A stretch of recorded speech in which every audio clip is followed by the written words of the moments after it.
And I am happy to announce our next speaker. And I'm sorry, Kelly, I didn't ask you if it's Del Real or Del Rail, but Kelly is going to talk about, this is a follow-up on our conversation yesterday about a real-life miracle. And this is one that could potentially be even more applicable to our kids because Kelly's son, Connor, went through the ASO program with NLorem, and I heard her speak last October, and just an amazing story to tell. So thank you. Thank you. I'm short. Okay, so as Keith mentioned, my name is Kelly Del Real. I have a son, one of my sons, I have three sons. Connor, he's 16 years old. He just turned 16 last month. And I'm just going to share a little bit with you about his story and our journey. I also work at Praxis Medicines. I'll be speaking later today about a molecule that is relevant to the GRIN community, but really for this talk, I'm just a mom with a son that has a DEE, similar to a lot of people in this audience. And when Connor was born, he was labeled healthy. I had no problems in our pregnancy. We were sent home. And within weeks, he was acting very different to my other son that was healthy. He was rarely sleeping. He cried often. He had trouble feeding. He really wasn't doing anything like fixating on objects or tracking. He wasn't doing anything that a baby his age should be doing over the next couple months. And, I had never seen a seizure before. When he was 8 months old, he had his very first seizure, and there was not a doubt in my mind that is what I just watched him do. And, I took him to the ER immediately. They put an EEG on him, and he was diagnosed with infantile spasms, which is a catastrophic form of epilepsy. And he had other seizure types as well, tonic seizures, tonic-clonic seizures. And that started us trialing so many different anti-epileptic drugs to try to get control of a seizure activity, and really nothing worked. We honestly went through a dozen medications in his early years, and he was having, dozens of seizures a day. We went through a period where 50 seizures a day, all night was his norm. The picture on the right was one of the times he was put in a medically induced coma to give his brain a rest from nonstop seizure activity. And he went through so many tests at our local hospital trying to find what was causing this, like what was the problem. And, I was obsessed with getting a diagnosis. Like I thought that if we knew what the problem was, there would be a solution to fix it. Like they just need to diagnose him and then give him the medication that's going to stop this and help him. And, around this time, at almost 5 years old, still without a diagnosis, taking him from institution to institution, thinking that the next doctor was going to figure something out, he had lost every single developmental milestone he had achieved, and there was really not much to him. I didn't even think he knew I was his mom. I just didn't. There was just nothing really left in him. And when he was almost 5 years old, he got exome sequencing, and they found a mutation in the SCN2A gene. And like I mentioned, in my head, I was sure that the diagnosis would offer a solution, and the reality of the situation was completely opposite. The diagnosis really was an apology. The doctor said, your son has a mutation in the SCN2A gene. And this was, over 10 years ago. We don't know much about it. Not sure, what his end result is going to be.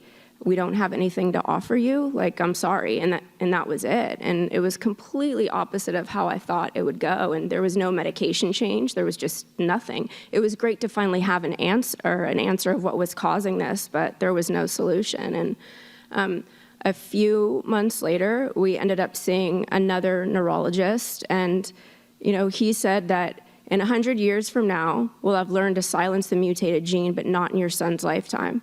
And when he said that, it was a light bulb went off in me, and I thought, well, if in 100 years from now something can change, there has to be something we can do today. So I just started researching anyone in the space that was working on sodium channels or scientists, and I started finding other parents that had children with SCN2A mutations. And there was another parent, his name's Alex, he's in that picture. And then a pretty well-known scientist, his name is Steve Petru. He's was from Australia. And we decided that we would start a biotech company that would just be devoted to discovering treatments for SCN2A mutations. And, before my son Connor, I was a high school English teacher. Like, this is not the field that I worked in. And I had so much to learn. And we ended up, we went to friends and family and friends of friends to try to raise money and seed funding, just like, advocacy and foundations do, to start research projects. And we were really focused, though. We only wanted to spend money on projects that would lead to some sort of treatment, because I know there's other genes or diseases that you can study for 10 years and still not amount to having some sort of treatment for the disease. So we were just wanting to be laser focused. And around this time, the scientific hypothesis in SCN2A was that if you had seizure onset in the first year of life, you were gain of function.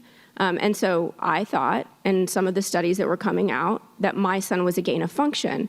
And so Steve had the idea that let's treat this with an ASO, or an antisense oligonucleotide, knock down SCN2A, and that should resolve a lot of the symptoms. And that's really what we were focused on. And we made mouse models and cell lines, and there was one mouse model that we made of SCN2A that had a phenotype. And these mice had very severe seizures, and they would die by 30 days old of seizures.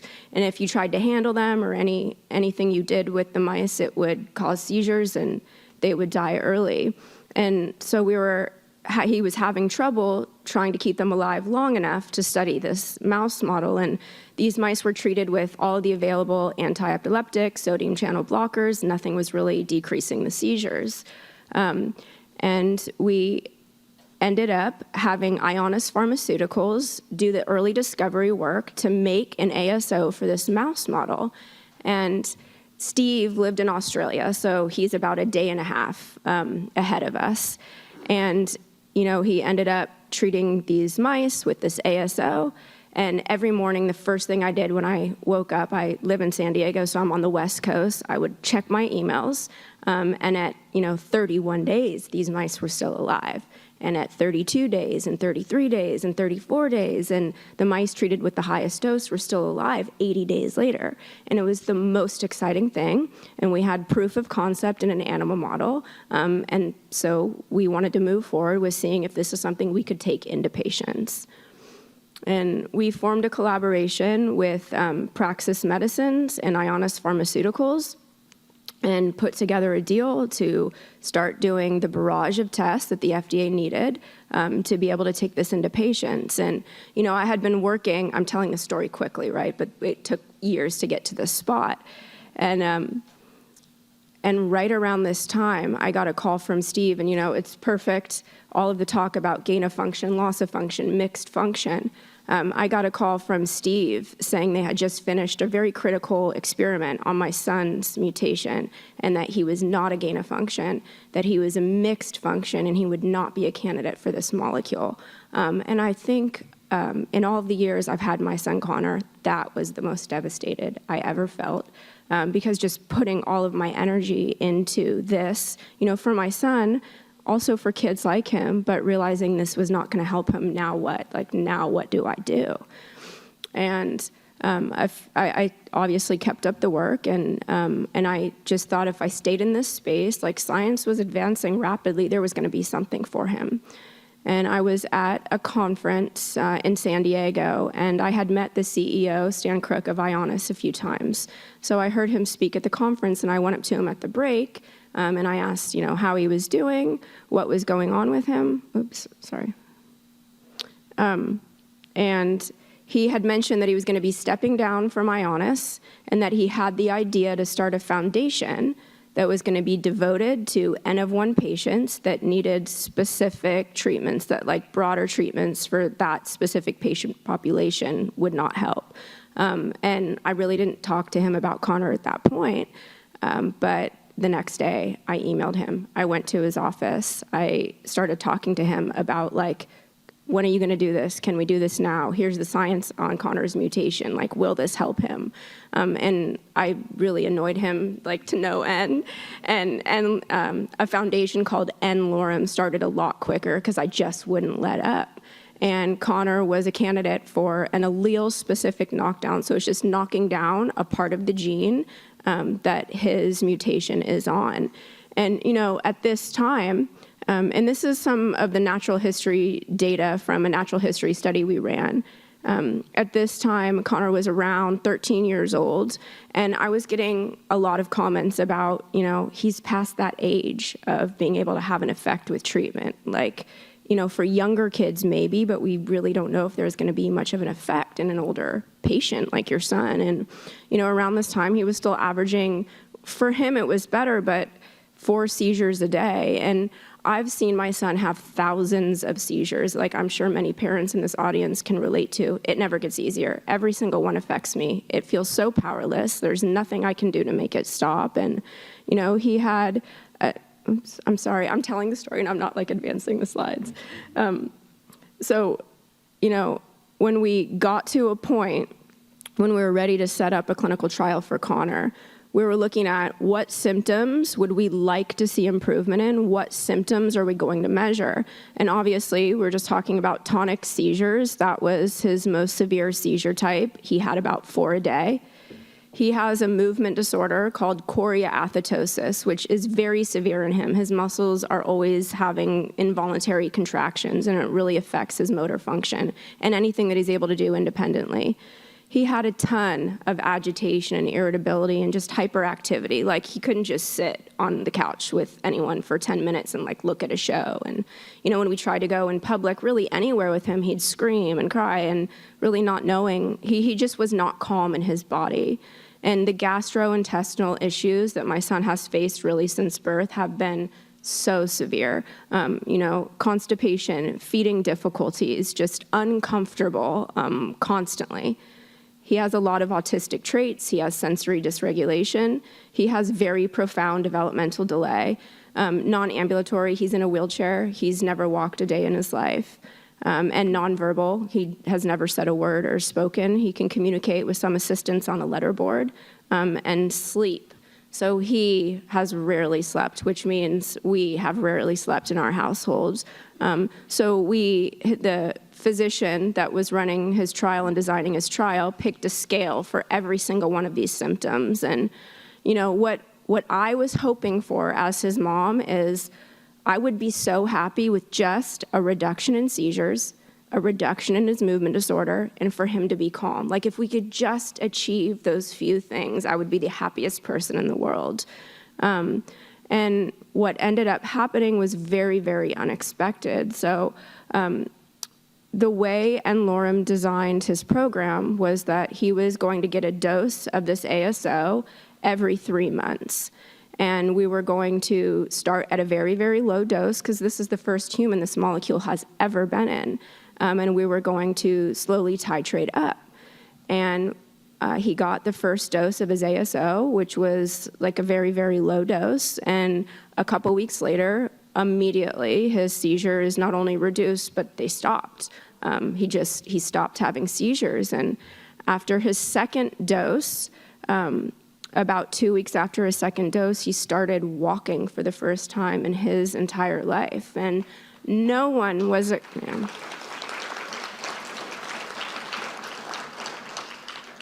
no one was expecting that to happen. Before we had gotten him to a point where if you were holding both of his hands, he could take some steps with assistance, which was a big deal in our household before the ASO.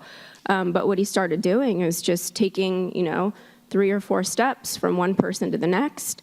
And then, a couple weeks later, he was just like walking, 50 steps, 60 steps.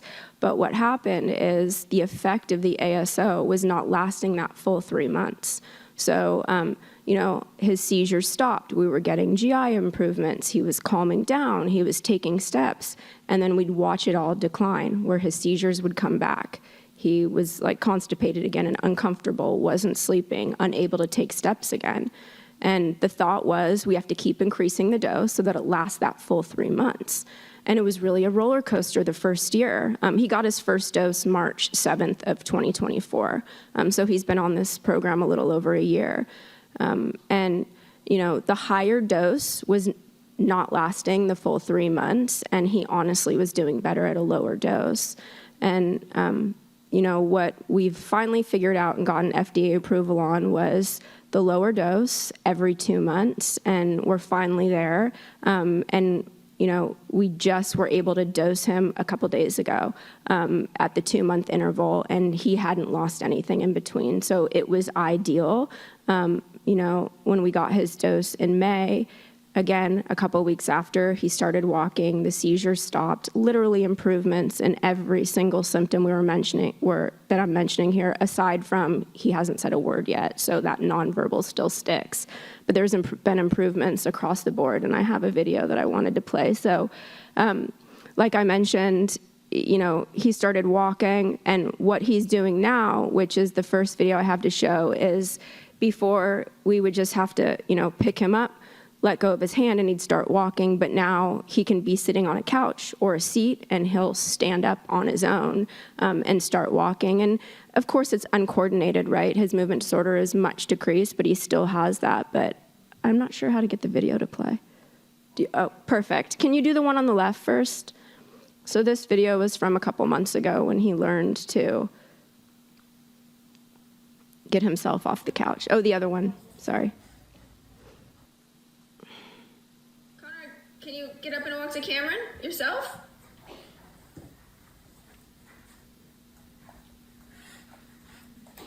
Very good. Okay, one more time. Oh, wait, let him go. Let him go where he wants to go.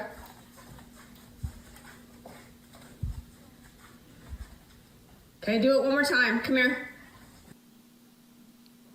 And then the video on the right was just from 2 days ago when I took him to get his ASO dose. And what was so amazing is, typically he's in a wheelchair, and I'm having to push him back and forth in the hallway like a crazy person to keep him calm.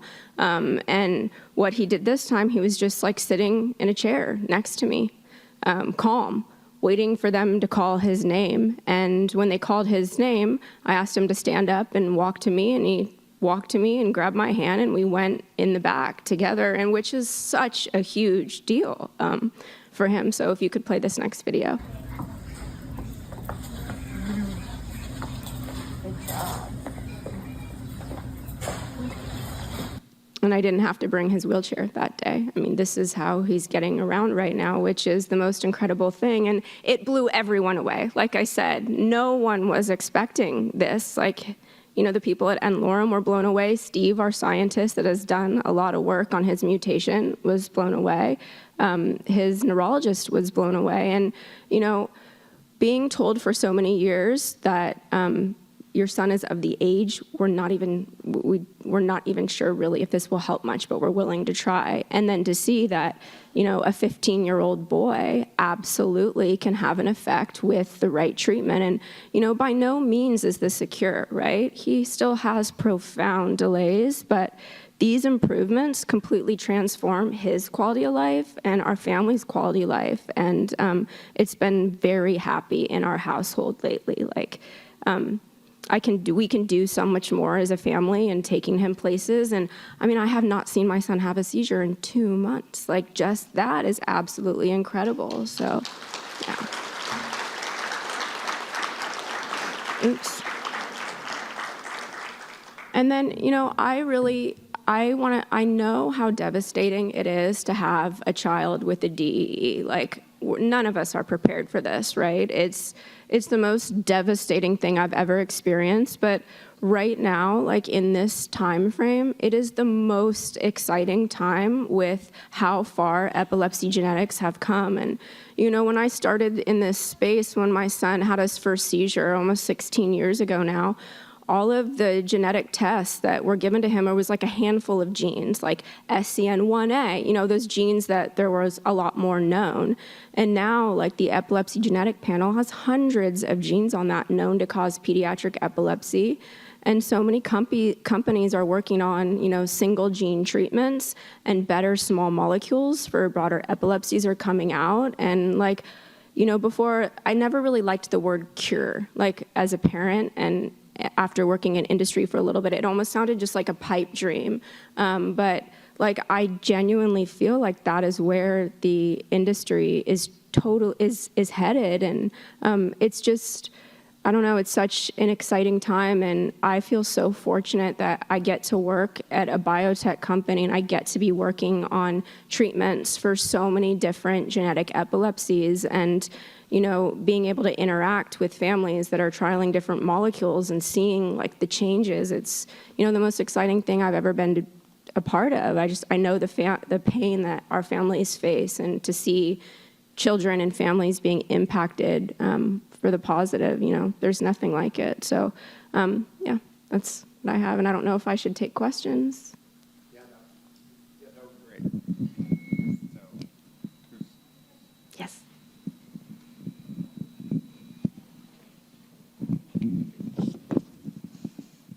This actually. Okay, is it on? This actually isn't a question. This is just a statement. You're a badass mom to be a teacher and then now work in the medical field and be a scientist and do all that. Huh? That's insane. And to do that for your kid, I think that's what we all want to do. You're our up here. Thank you. Seriously. That's just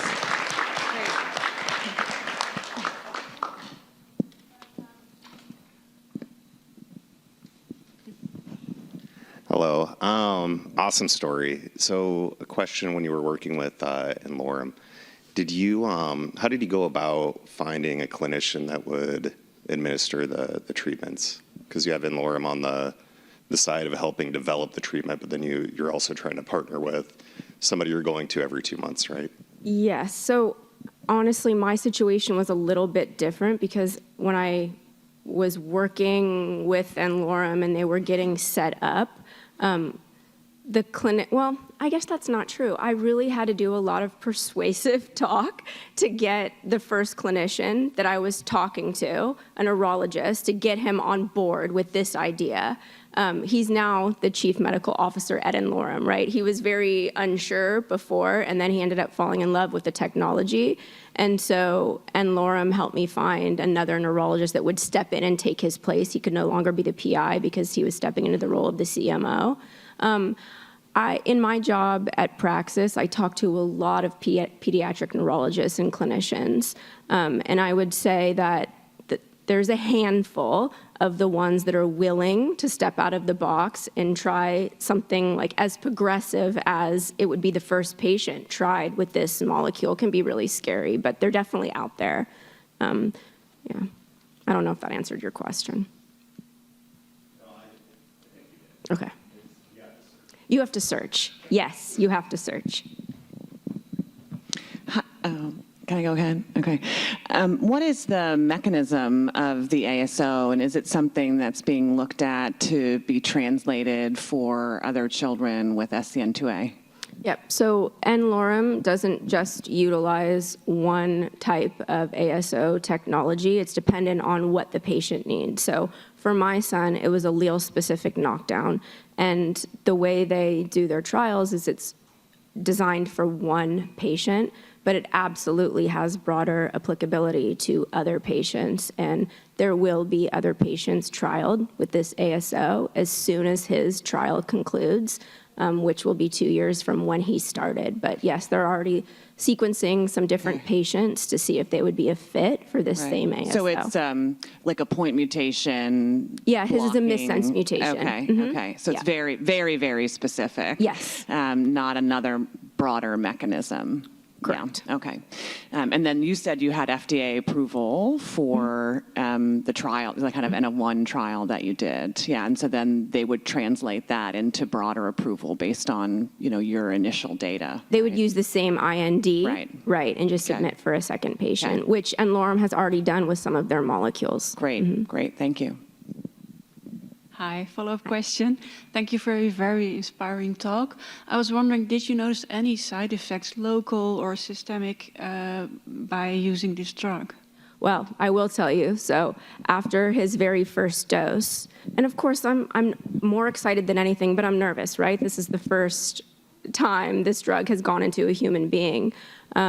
We got home from the hospital, and a couple days later, he started getting very lethargic. He started really not being very responsive. He had a big increase in seizures. I ended up freaking out. I take him to the ER.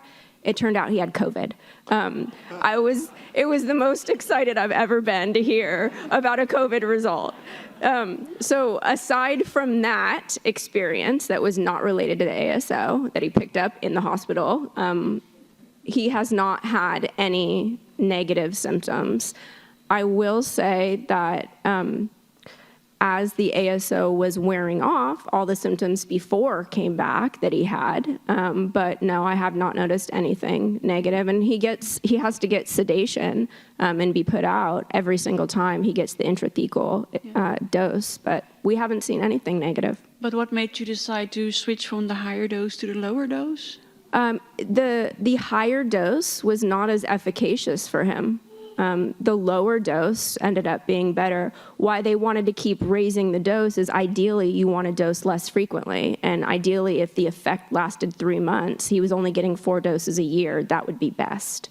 But that was not the case. There's a lot of learning to do with N-Lorem when it's one single patient and it's the first time that new molecule is going into a human. Hi. Sorry. My name is Angela. I have a question on how long it took the process with N-Lorem. We actually have a son, Gria 1, and he is in the N-Lorem program. To be honest with you, we don't have a lot of information besides the geneticist helped us apply, and it's been in process for maybe 2 years, 2.5 years. Yeah. So we don't know any information. We've learned so much here. I'm so grateful that I'm here. We didn't even know what an ASO was. So we just wanted to know how long was the process and how long did it take from start to finish and the FDA approvals and Yeah. all that. Thank you. For me, it was a very long process, right? Because N-Lorem was setting up their structure. And my son's specific mutation is very complicated. So the science was tough and the science was challenging. And then when they think they have a few molecules that might work, then they ended up taking it into tox studies. And sometimes they have to go back to the drawing board because none of the molecules are able to advance. So it's really dependent on the patient and the science and their specific mutation. I know they've had an overwhelming number of families apply to be a part of N-Lorem. I think the last count I heard was almost 400 patients that want to do an N of 1 with N-Lorem. So yeah, a couple years sounds like realistic. Maybe I could just add. So when we've met with N-Lorem, they're not allowed to tell us which patients they're talking to, but they have told us that there's a GRIA1 family and that the science is very close. Their issue is that they need funding for all of the different, they've got more in their pipeline than they have funding to roll out. And so it's really an issue of raising more money and then working with families to find hospitals and physicians where it can be administered. So you made a really good point. So it's one thing to get the molecule to a point where the FDA approves it.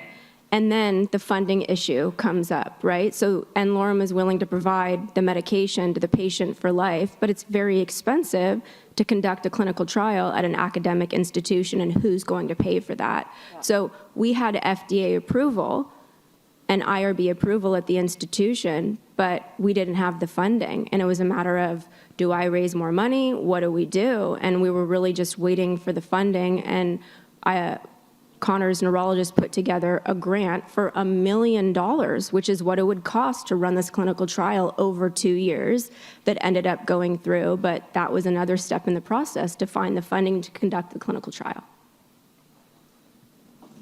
That was literally my question. about funding because, part of it is finding a clinician that would be willing to do it. But I mean, I know in our healthcare system in the United States, I mean, just getting a blood draw is like hundreds, Right. going like blinking in a hospital is several thousands. So, yeah. So your neurologist applied for $1 million grant, or like, can you just like speak to that a little bit more? That was going to be my question. That's what ended up going through. I mean, there were multiple attempts at grants from different organizations. I was ready to start fundraising myself. I know some families in Lorem are doing fundraising to pay for the clinical trial portion. But yes, there's a specific organization that funds certain activities like this. I'm from California, in the state of California, and that's how this went through. I think we probably need to go to break, but thank you so much, Kelly. That was really, really incredible. Sure, thanks.